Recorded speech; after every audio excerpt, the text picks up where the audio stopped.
Hello everyone, आप सभी का अंकुश एकेडमी में स्वागत है और मैं प्रियंका। आई होप आप लोग सब अच्छे होंगे और आपकी एग्ज़ाम की तैयारी भी अच्छे से चल रही होगी। आज का क्लास में हम लोग जानेंगे भारत का मध्यकालीन इतिहास। इसमें इम्पॉर्टेंट पॉइंट जानेंगे। इसका एक भाग हो चुका है, जो लोग नहीं देखें आप मेरे चैनल पे जाइए उसको देखिए। इसमें इम्पॉर्टेंट क्वेश्चन है, बस आपको एक बार पढ़ना है, वन लाइनर है, क्योंकि हो सकता है इससे एक दो क्वेश्चन जरूर एग्जाम में बने। तो चलिए शुरू करते हैं। फर्स्ट पॉइंट है, मेवाड़ की जो राजधानी थी वो कहाँ थी? चित्तौड़गढ़। कहाँ थी? तो चित्तौड़गढ़ मेवाड़ की राजधानी थी। नेक्स्ट पॉइंट है, गुरु नानक का जन्म 1469 ईस्वी में पंजाब के तलवंडी में हुआ था। ये जो गुरु नानक का जन्म हुआ था वो कहाँ पे हुआ था? तो पंजाब के तलवंडी में हुआ था। नेक्स्ट पॉइंट है, मुगल वंश का संस्थापक कौन था? तो मुगल वंश का जो संस्थापक था वो कौन था? बाबर था। इस चीज को आप लोग जानते ही होंगे। और बाबर का जो वास्तविक नाम था वो क्या था? जहीरुद्दीन मोहम्मद बाबर। बाबर का वास्तविक नाम था। नेक्स्ट पॉइंट है, बाबर का जो जन्म हुआ वो 24 फरवरी 1483 ईस्वी को फरगना में हुआ था। बाबर का जन्म कहाँ पे हुआ था? तो फरगना में हुआ था। नेक्स्ट पॉइंट है, पंजाब के शासक दौलत खां लोधी ने बाबर को भारत पर आक्रमण करने का निमंत्रण दिया था। इससे एग्जाम में क्वेश्चन बन चुका है कि बाबर को भारत पर आक्रमण करने किसने किसने निमंत्रण दिया था? तो दौलत खां लोधी। और ये जो दौलत खां लोधी थे ये कहाँ के शासक थे? तो पंजाब के शासक थे। और बाबर ने भारत पर 1526 ईस्वी में आक्रमण किया। कब आक्रमण किया बाबर ने भारत पर? तो 1526 ईस्वी में। नेक्स्ट पॉइंट है, पानीपत की प्रथम लड़ाई के बाद भारत में मुगल शासन की नींव पड़ी। ये जो पानीपत की प्रथम लड़ाई 1526 ईस्वी में हुआ, उसके बाद ही भारत में मुगल शासन की नींव पड़ी। नेक्स्ट है, उस्ताद अली और मुस्तफा बाबर के तोपचीत थे।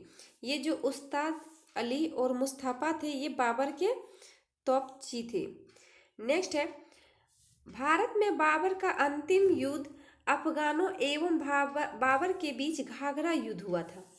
ये जो बाबर है, बाबर का जो अंतिम युद्ध था वो क्या था? अफगानों और बाबर के बीच हुआ था घाघरा का युद्ध। और घाघरा का युद्ध कब हुआ था? 6 मई 1529 ईस्वी को। कब? 6 मई 1529 को घाघरा का युद्ध हुआ था। नेक्स्ट पॉइंट है, बाबर द्वारा तोप खाने का प्रयोग पहली बार पानीपत के प्रथम युद्ध में किया गया था। इससे भी क्वेश्चन एग्जाम में बना है कि बाबर द्वारा तोप खाने का प्रयोग पहली बार कौन सा युद्ध में हुआ है? तो पानीपत का प्रथम युद्ध में तोप खाने का प्रयोग हुआ था। नेक्स्ट पॉइंट है, बाबर के विजय के मुख्य कारण तोप खाने का प्रयोग ही था। ये जो हर युद्ध में बाबर जो विजय होते थे इसका जो मुख्य कारण था वो क्या था? तोप खाने का प्रयोग। नेक्स्ट पॉइंट है, खानवा के युद्ध के पश्चात बाबर ने गाजी की उपाधि धारण की। ये भी क्वेश्चन एग्जाम में पूछा गया है कि बाबर कौन सी युद्ध के बाद गाजी की उपाधि धारण की थी? तो खानवा का युद्ध के बाद बाबर ने गाजी की उपाधि धारण की थी। नेक्स्ट पॉइंट है, तुगलमा युद्ध नीति एवं बारूद का सर्वप्रथम प्रयोग बाबर ने किया था। ये तुगलमा युद्ध नीति और बारूद का जो प्रयोग हुआ था वो सबसे पहले किसने किया था? तो बाबर ने ही किया था। नेक्स्ट पॉइंट है, बाबर की आत्मकथा बाबरनामा है। ये जो बाबर की आत्मकथा है बाबरनामा है और इसकी रचना बाबर ने ही की थी। इसकी रचना किसने की? तो बाबर ने ही की है। नेक्स्ट पॉइंट है, कश्मीर के निशात बाग और लाहौर का शालीमार बाग का निर्माण बाबर ने करवाया है। ये भी क्वेश्चन एग्जाम में पूछा गया है कि शालीमार बाग का निर्माण किसने कराया है? तो बाबर ने कराया है। नेक्स्ट पॉइंट है, बाबर का अंग्रेजी में अनुवाद C.S. वेबरिज तथा फारसी में अनुवाद अब्दुल रहीम खान खाना ने किया था। इसमें अधिकतर ये क्वेश्चन पूछा जाता है कि बाबरनामा का फारसी में अनुवाद किसने किया? तो बाबरनामा का फारसी में जो अनुवाद किया वो कौन? अब्दुल रहीम खान खाना ने किया था। नेक्स्ट पॉइंट है, बाबर की मृत्यु 1530 ईस्वी में आगरा में हुई थी। बाबर की जो मृत्यु हुई वो 1530 ईस्वी में हुई। इसे आगरा के आराम बाग में दफनाया गया। इस कहाँ पे दफनाया गया? तो आगरा के आराम बाग में दफनाया गया, बाद में उसे काबुल में दफनाया गया। नेक्स्ट पॉइंट है बाबर का मकबरा काबुल अफगानिस्तान में है। बाबर का जो मकबरा है वो कहाँ पे है? काबुल अफगानिस्तान में है। हुमायूं जो थे वो बाबर के पुत्र थे। बाबर के बाद हुमायूं राजा बने और ये जो हुमायूं है वो बाबर का पुत्र थे। हुमायूं का जन्म 1508 ईस्वी में काबुल में हुआ था। इनका जो जन्म हुआ था वो कहाँ पे हुआ था? तो काबुल में हुआ था। नेक्स्ट पॉइंट है हुमायूं ने सप्ताह के 7 दिन 7 रंग के कपड़े पहनने के नियम बनाए थे। ये भी इंपॉर्टेंट पॉइंट है क्योंकि इससे क्वेश्चन एग्जाम में बने हैं। तो ये कौन से शासक थे? तो हुमायूं जो थे इन्होंने 7 दिन 7 रंग के कपड़े पहनने के नियम बनाए थे। नेक्स्ट पॉइंट है हुमायूं बेगम ने की थी। ये भी क्वेश्चन बहुत बार एग्जाम में आता है। तो ये किसने रचना की? गुलबदन बेगम ने की थी। नेक्स्ट पॉइंट है हुमायूं की मृत्यु 1 जनवरी 1556 ईस्वी को पुस्तकालय की सीढ़ियों से गिरने के कारण हुई। ये जो हुमायूं की मृत्यु हुई वो पुस्तकालय की सीढ़ियों से गिरने के कारण 1556 ईस्वी में हो गया।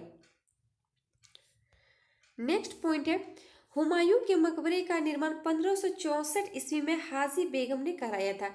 इनका जो मकबरा का निर्माण हुआ था वो किसने कराया था? तो हाजी बेगम ने कराया था। मीरक मिर्जा ग्यास बेग इस मकबरे का प्रसिद्ध वास्तुकार था। इनका जो मकबरा बनाया गया इसका वास्तुकार कौन था? तो मीरक मिर्जा ग्यास बेग इसके वास्तुकार थे। नेक्स्ट है भारतीय उपमहाद्वीप में पहला उद्यान मकबरा हुमायूं का मकबरा था। ये किसका मकबरा था? तो हुमायूं का मकबरा था। नेक्स्ट पॉइंट है हुमायूं का मकबरा को मुगल वंश के कब्रिस्तान के रूप में लोकप्रियता प्राप्त हुई। ये जो हुमायूं का मकबरा है इसको मुगल वंश के कब्रिस्तान के रूप में लोकप्रियता प्राप्त हुई। नेक्स्ट पॉइंट है हुमायूं का मकबरा नई दिल्ली में स्थित है। ये कहाँ पे मकबरा स्थित है? तो नई दिल्ली में स्थित है। नेक्स्ट पॉइंट है हुमायूं के शासन के दौरान भारतीय मुगल चित्रों का उद्गम हुआ। मुगल शासन के दौरान ही भारतीय मुगल चित्रों का जो चित्र का उद्गम हुआ उसी टाइम उद्गम हुआ। नेक्स्ट पॉइंट है हुमायूं की जीवनी गुलबदन बेगम द्वारा लिखी गई। ये जो हुमायूं की जीवनी है इसको किसने लिखा है? तो गुलबदन बेगम ने लिखी है। नेक्स्ट पॉइंट है शेर शाह का बचपन का नाम फरीद खां था। ये जो शेर शाह थे इनका जो ये बचपन का नाम था वो क्या था? फरीद खां। नेक्स्ट पॉइंट है शेर शाह ने हुमायूं को चौसा 1539 और कन्नौज का युद्ध जो हुआ था वो 1540 के युद्ध में हराकर उसे ईरान की ओर भागने के लिए बाध्य किया था। ये शेर शाह और हुमायूं के बीच चौसा का युद्ध हुआ था 1539 में और कन्नौज का जो युद्ध हुआ था 1540 में। तो इसमें शेर शाह विजयी हुए और हुमायूं को उसे ईरान की ओर भागने के लिए बाध्य किया। नेक्स्ट पॉइंट है शेर शाह सूरी ने हुमायूं को पराजित कर दिल्ली पर अधिकार करके स्वयं अपना राजवंश स्थापित किया। उसके बाद कुछ समय के लिए शेर शाह सूरी ने हुमायूं को पराजित किया और फिर दिल्ली पर अधिकार करके अपना राजवंश स्थापित किया। नेक्स्ट पॉइंट है शेर शाह ने कबूलियत एवं पट्टा प्रथा की शुरुआत की। ये भी क्वेश्चन एग्जाम में बना है कि कबूलियत एवं पट्टा प्रथा की शुरुआत किसने की? तो शेर शाह ने की है। नेक्स्ट पॉइंट है शेर शाह ने 1541 ईस्वी में पाटलिपुत्र को पटना के नाम से पुनः स्थापित किया था। ये पाटलिपुत्र को पटना के नाम से पुनः कब स्थापित किया? तो 1541 ईस्वी में किया गया। नेक्स्ट पॉइंट है ग्रैंड ट्रंक रोड का निर्माण शेर शाह ने कराया था। जो कि ये रोड अभी भी है तो इसका निर्माण किसने कराया? शेर शाह सूरी ने कराया था।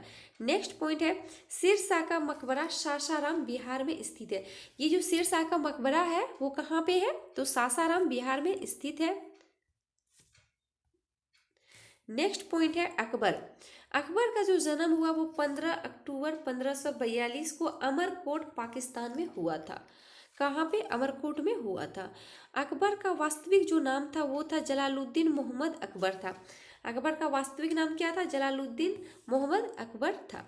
नेक्स्ट पॉइंट है अकबर का संरक्षक बैरम खान ने 14 फरवरी 1556 ईस्वी को कालानौर में अकबर का राज्याभिषेक कराया। ये जो अकबर का संरक्षक था बैरम खां, इन्होंने 14 फरवरी 1556 ईस्वी को कालानौर में अकबर का राज्याभिषेक कराया।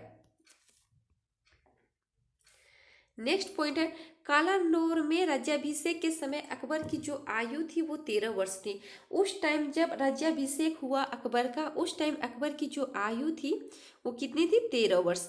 नेक्स्ट पॉइंट है, 5 नवंबर 1556 ईस्वी को अकबर एवं हेमू के बीच पानीपत की दूसरी लड़ाई हुई।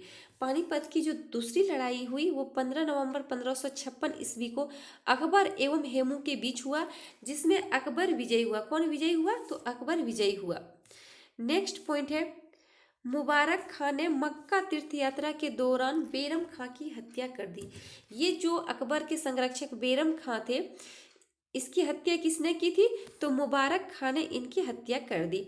नेक्स्ट पॉइंट है, हल्दी घाटी युद्ध 18 जून 1576 ईस्वी को मेवाड़ के शासक महाराणा प्रताप एवं अकबर की सेनाओं के बीच युद्ध हुआ। ये जो हल्दी घाटी का युद्ध है वो कब हुआ था? तो 18 जून 1576 ईस्वी को। और इस युद्ध में मुगल सेना का नेतृत्व, ये जो युद्ध हुआ इसमें मुगल सेना का जो नेतृत्व किया वो किसने किया? मान सिंह। किसने? मान सिंह ने किया। मान सिंह और आफस खां ने किया। और इसमें जो महाराणा प्रताप की हार हुई, इस युद्ध में जो हार हुआ वो महाराणा प्रताप की हार हुई। नेक्स्ट पॉइंट है, मान सिंह अकबर का सेनापति था। ये जो मान सिंह है वो कौन थे? तो अकबर का सेनापति थे। नेक्स्ट पॉइंट है, अकबर ने 1571 ईस्वी में फतेहपुर सीकरी का निर्माण कराया। ये जो फतेहपुर सीकरी का निर्माण कराया वो किसने कराया? अकबर ने। और कब? 1571 ईस्वी में। और बाद में अपनी राजधानी यहीं पे बनाई। कहाँ? फतेहपुर सीकरी। नेक्स्ट पॉइंट है, अकबर ने 1562 ईस्वी में दास प्रथा, 1563 ईस्वी में तीर्थ यात्रा कर एवं 1564 ईस्वी में जजिया कर को समाप्त कर दिया। अकबर के द्वारा 1562 ईस्वी में दास प्रथा, 1563 ईस्वी में तीर्थ यात्रा और 1564 ईस्वी में जजिया कर को समाप्त कर दिया। नेक्स्ट पॉइंट है, अकबर ने अपने शासन के 24वें वर्ष 1580 में आईने 10 साला टोडरमल बंदोबस्त नामक एक नई कर प्रणाली प्रारंभ किया। किसका? तो 1580 में आईने 10 साला किया तथा मुगल कालीन राजस्व व्यवस्था का अस्थायी स्वरूप प्रदान किया। नेक्स्ट पॉइंट है, अकबर का अस्थायित्व। ये जो टोडरमल थे ये अकबर का राजस्व मंत्री थे। कौन मंत्री थे? राजस्व मंत्री थे। नेक्स्ट पॉइंट है, 1575 ईस्वी में अकबर ने इबादत खाने की स्थापना की थी। अकबर के द्वारा इबादत खाने की जो स्थापना हुई वो कब हुई? 1575 ईस्वी में। नेक्स्ट पॉइंट है, अकबर ने 1582 ईस्वी में दीन ए इलाही की स्थापना की। ये भी क्वेश्चन पूछा गया है कि अकबर के द्वारा दीन ए इलाही की स्थापना कब की गई है? तो 1582 में की गई है तथा 1583 ईस्वी में इलाही संवत की शुरुआत हुई। और 1583 ईस्वी में इलाही संवत की शुरुआत किया गया था। दीन ए इलाही के प्रथम अनुयायी बिरबल एवं प्रधान पुरोहित अबुल फजल था। ये जो दीन ए इलाही है इसका प्रथम अनुयायी जो था वो कौन था? बिरबल। और प्रधान पुरोहित कौन था? अबुल फजल। नेक्स्ट पॉइंट है, अकबर के राजकवि कौन थे? तो फेजी। अकबर का जो राजकवि था वो कौन था? फेजी। नेक्स्ट पॉइंट है, प्रसिद्ध संगीतकार तानसेन एवं चित्रकार अबू समद अकबर के दरबार में थे। ये जो अकबर के दरबार में प्रसिद्ध जो संगीतकार थे तानसेन, वो किसके दरबार में थे? तो अकबर के दरबार में। नेक्स्ट, अकबर दरबार के 9 रत्न। अकबर दरबार में 9 रत्न रहते थे। उसमें मुल्ला दो प्याजा, हकीम हुमाजा, अब्दुल रहीम खान खाना, अबुल फजल, तानसेन, राजा मानसिंह, राजा टोडरमल, फेजी और बीरबल थे। ये 9 रत्न थे ये 9 रत्न थे। इससे भी एग्जाम में क्वेश्चन बनता है। नेक्स्ट पॉइंट है, अबुल फजल ने अकबरनामा और आईने अकबरी ग्रंथ की रचना की। ये जो अकबर के दरबार में अबुल फजल रहते थे, इन्होंने ही अकबरनामा और आईने अकबरी की रचना की थी। और ये भी क्वेश्चन एग्जाम में इससे बनते हैं। नेक्स्ट पॉइंट है, हरि विजय सूरी नामक प्रसिद्ध जैन विद्वान का अकबर बहुत सम्मान करता था। ये हरिविजय सूरी नामक एक प्रसिद्ध जैन विद्वान थे जिसको अकबर बहुत सम्मान देते थे। हरिविजय सूरी को अकबर द्वारा जगत गुरु की उपाधि दी गई है। ये जो हरिविजय सूरी जैन थे, प्रसिद्ध जैन, इन्होंने अकबर को जगत गुरु की उपाधि दी थी। नेक्स्ट पॉइंट है, मुगल दरबार में जैन विद्वान जीन चंद्र सूरी भी रहते थे जिन्हें युग प्रधान की उपाधि प्रदान दी गई। इनको चंद्र सूरी जो थे, इनको क्या उपाधि दी गई थी? तो युग प्रधान की उपाधि दी गई थी। नेक्स्ट पॉइंट है, 1564 में मुगल सेनाओं से लड़ते हुए गंड तटंगा का बचाव करने के लिए रानी दुर्गावती की मृत्यु हो गई। रानी दुर्गावती जो थी, इनकी मृत्यु 1564 ईस्वी में हो गई। नेक्स्ट पॉइंट है, मनसबदारी प्रथा अकबर की शासन प्रणाली की प्रमुख विशेषता थी। ये भी क्वेश्चन में, एग्जाम में क्वेश्चन बनते हैं कि मनसबदारी जो प्रथा थी वो अकबर की शासन प्रणाली का जो था वो प्रमुख विशेषता थी, और इसकी शुरुआत अकबर ने अपने शासन काल के 11वें वर्ष में की थी। नेक्स्ट पॉइंट है, अकबर की मनसबदारी व्यवस्था मंगोल नेता चंगेज खां की दशमलव प्रणाली पर आधारित थी। ये जो अकबर की मनसबदारी व्यवस्था थी, ये किस पे आधारित थी? तो मंगोल नेता जो चंगेज खां थे, इनके दशमलव प्रणाली पर आधारित थी। नेक्स्ट पॉइंट है, अकबर ने झरोखा दर्शन की शुरुआत की थी। ईस्ट इंडिया कंपनी के गठन के समय भारत का मुगल बादशाह अकबर था। जब ईस्ट इंडिया कंपनी का आगमन हुआ, उस टाइम भारत का जो मुगल बादशाह था वो कौन था? अकबर। नेक्स्ट पॉइंट है, अकबर के शासनकाल में तुलसीदास ने रामचरितमानस लिखी। ये भी, इससे भी एग्जाम में क्वेश्चन बनता है। ये जो तुलसीदास थे वो किसके समकालीन के थे? तो अकबर के, और इन्होंने ही रामचरितमानस लिखी है। नेक्स्ट पॉइंट है, अकबर अपना धार्मिक विचार विमर्श फतेहपुर सीकरी स्थित इबादत खाना, जिसकी स्थापना 1575 ईस्वी में की गई है, में करता था। ये जो अकबर का अपना जो धार्मिक विचार विमर्श था वो कहाँ पे? तो फतेहपुर सीकरी में एक इबादत खाना है जिसकी स्थापना 1575 ईस्वी में हुआ है, उसी में ये करते थे। नेक्स्ट पॉइंट है, 1578 ईस्वी में अकबर ने इबादत खाने को धर्म संसद में परिवर्तन कर दिया। ये जो अकबर का इबादत खाना था, इसको 1578 ईस्वी में धर्म संसद में परिवर्तन कर दिया। प्रारंभ में ये केवल मुसलमानों तक सीमित था। पहले जो ये थे, ये पहले मुसलमानों तक ही सीमित था, पर बाद में इसमें हिंदू, पारसियों, जैन और ईसाई के लिए भी ये खोल दिया गया। माना जाए तो सब धर्म के लिए फिर ये खोल दिया गया। नेक्स्ट पॉइंट है, प्रयाग नगर को इलाहाबाद अल्लाह का नगर नाम अकबर ने दिया था। ये जो प्रयागराज है, इसको इलाहाबाद अल्लाह का जो नाम दिया गया वो किसने दिया था? तो अकबर ने दिया था। नेक्स्ट है, इसी में अकबर ने यहाँ गंगा यमुना के तट पर एक किले का निर्माण कराया जिसे इलाहाबाद का किला कहा जाता है। तो इलाहाबाद का जो किला है, इसका निर्माण किसने कराया? तो अकबर ने। नेक्स्ट है, अकबर को सिकंदरा के निकट दफनाया गया। ये जो अकबर की मृत्यु हुई तो अकबर को कहाँ दफनाया गया? तो सिकंदराबाद में दफनाया गया। नेक्स्ट पॉइंट है, अकबर ने गुजरात विजय के उपलक्ष्य में बुलंद दरवाजा का निर्माण करवाया था। अकबर जब गुजरात पर विजय किए तो उसी के उपलक्ष्य में बुलंद दरवाजा का निर्माण कराया। यह एक दर्शनीय स्मारक है जो आगरा शहर के निकट फतेहपुर सीकरी में स्थित है। ये जो बुलंद दरवाजा है ये कहाँ पे है? तो फतेहपुर सीकरी में है, और अकबर द्वारा निर्मित यह स्मारक विश्व का सबसे बड़ा द्वार है। ये जो बुलंद दरवाजा है वो विश्व का सबसे बड़ा द्वार है। नेक्स्ट पॉइंट है, अकबर ने फतेहपुर सीकरी में पंचमहल, जोधाबाई महल, स्वर्ण महल, सुनहरा मकान, दीवाने आम, दीवाने खास, मरियम की कोठी और बीरबल की कोठी का निर्माण कराया था। इससे भी एग्जाम में क्वेश्चन बनता है कि अकबर के द्वारा कौन कौन सा कोठी का निर्माण किया गया था। नेक्स्ट पॉइंट है, अकबर के काल को हिंदी साहित्य का स्वर्ण काल माना जाता है। ये तो इम्पोर्टेंट क्वेश्चन बनता है कि किस मुगल शासक के काल को हिंदी साहित्य का स्वर्ण काल कहा जाता है? तो किसको? अकबर के शासन काल को। नेक्स्ट है अकबर के पुत्र सलीम ने 1605 ईस्वी में बादशाह बनने पर नसरुद्दीन महमूद जहांगीर बादशाह गाजी की उपाधि धारण की थी। ये जो सलीम थे अकबर के पुत्र, ये जब बादशाह बने तो नूरुद्दीन मोहम्मद जहांगीर बादशाह गाजी की उपाधि धारण की। कब? 1605 ईस्वी में। नेक्स्ट है राजकुमार सलीम आगे चलकर सम्राट जहांगीर कहलाए। ये जो सलीम थे वही आगे जाकर जहांगीर कहलाया। नेक्स्ट पॉइंट है जहांगीर का शाब्दिक अर्थ विश्व विजेता होता है। ये जो जहांगीर है उसका जो शाब्दिक अर्थ होता है वो क्या होता है? विश्व विजेता।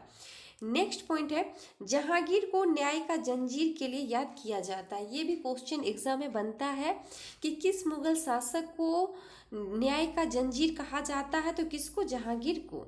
नेक्स्ट पॉइंट है जहांगीर ने सिखों के 5वें गुरु गुरु अर्जुन देव को फांसी दिलवा दी थी। ये जो सिख के 5वें गुरु थे गुरु अर्जुन देव, इनको जहांगीर ने फांसी दिलवा दी थी। किसने? जहांगीर ने। ये कुछ इम्पॉर्टेंट पॉइंट था, आप इसको ज़रूर देखिएगा क्योंकि ये काफ़ी लंबा वीडियो नहीं है, शॉर्ट में ही है। तो बस आपको एक बार देखना ताकि आप इस चीज़ को पढ़ें, बस आपको रिवीजन करने का ज़रूरत है क्योंकि हो सकता है इससे क्वेश्चन एग्जाम में ज़रूर बने। इसका एक और पार्ट आएगा तो कंप्लीट हो जाएगा। इसमें कुछ कुछ इंपॉर्टेंट क्वेश्चन है जो हर एग्ज़ाम में पूछा जाता है और मैं खुद बता रही हूँ कि कौन कौन सा एग्ज़ाम में क्वेश्चन आया है। तो बस आप इसको बस एक बार पढ़िए और रिविज़न कीजिए। और मेरे चैनल में जो नए हैं, जिन्होंने अभी तक मेरे चैनल को सब्सक्राइब नहीं किया है, तो आप मेरे चैनल को सब्सक्राइब कीजिए, लाइक कीजिए और ज़्यादा से ज़्यादा शेयर कीजिए। Thank you.